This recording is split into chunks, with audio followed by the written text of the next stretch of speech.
Moving on to my next cool sheet, I'm going to be talking about a myth. And this is the myth of the left brain, right brain idea. So this idea that everyone has a dominant hemisphere or side of the brain, so that whole idea left brain people are logical and they're good with math and language, and then the right brained people are thought to be more creative and artistic, and it's not the case.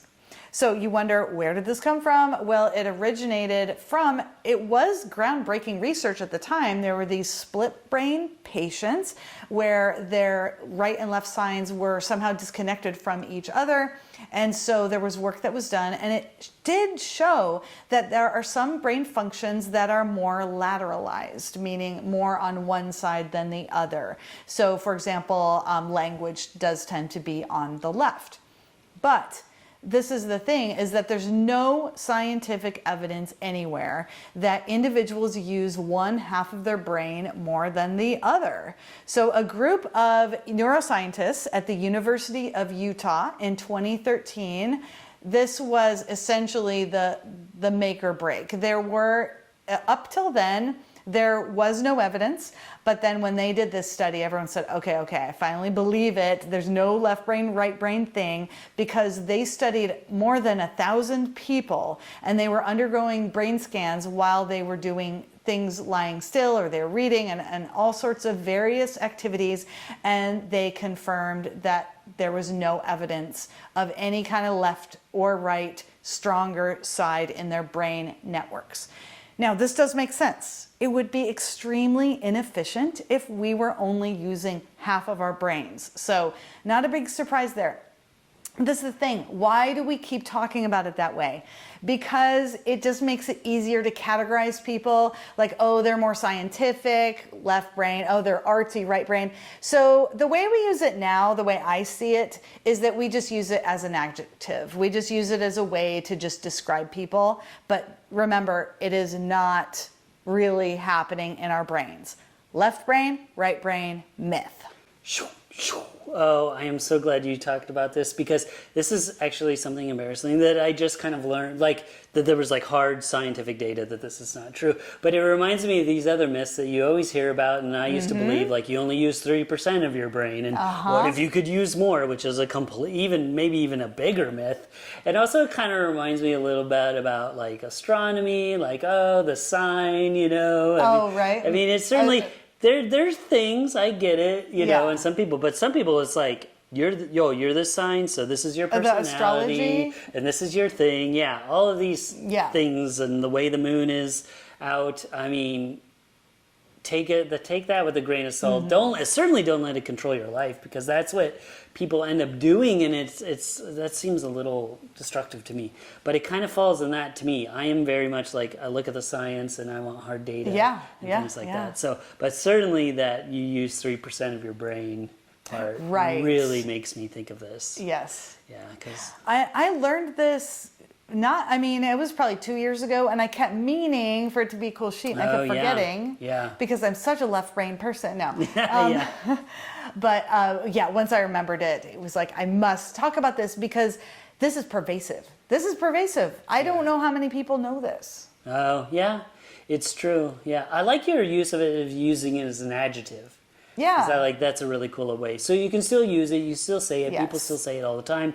But to know in your mind that you're just describing a trait, essentially, in a person, like more dominant trait, but not a like hard science thing. Yeah. Well, and this is a whole nother thing, is that people say, oh, they're scientific and they're creative, like two separate people. Like you can't be and one I'm or like, the other. no, to do good science, you need to be creative. And there are a lot of creative people who need to use science in what they do. So I don't see that as a thing either. But anyway. Yeah. Well, thank you for sharing that. You're welcome.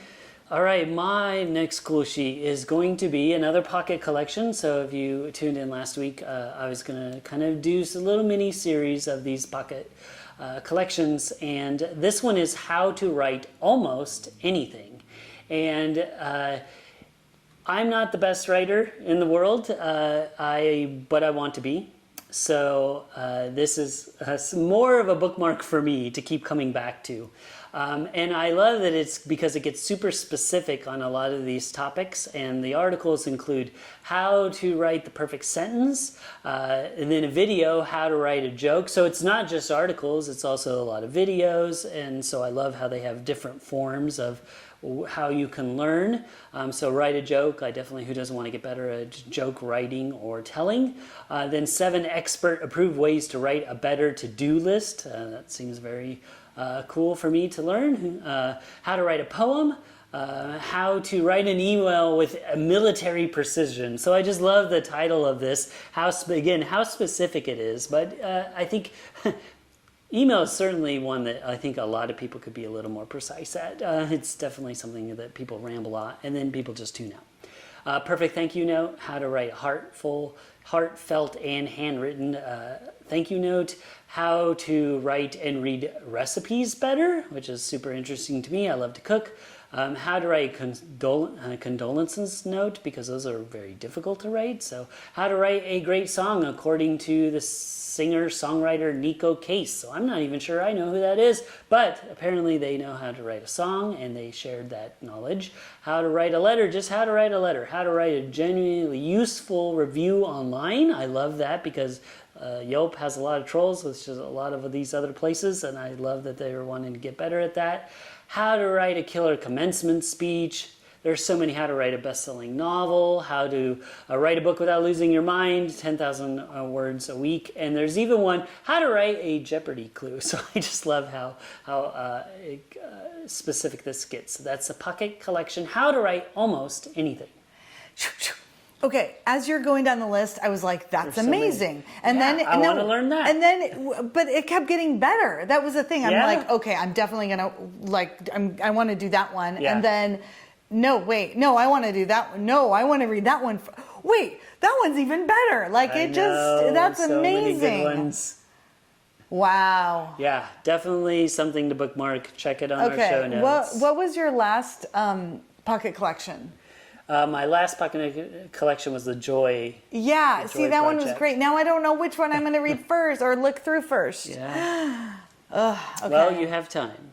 I guess I have all the time in the world. Yeah. Buckets full of time. Yes. Well, thank you for that, because I'm always looking to become a better writer. Yeah. And in all those ways that you told us about. Well, I'm so glad. thank you. You're welcome. Woo! All right, thanks again for tuning in, everybody. I'm Brian Hart. I'm Karen McFarland Holman, and tune in tomorrow for 2 more cool sheets. That's right, and don't forget, if you're enjoying the show, please like and subscribe. It really helps us out. And don't forget to stay curious.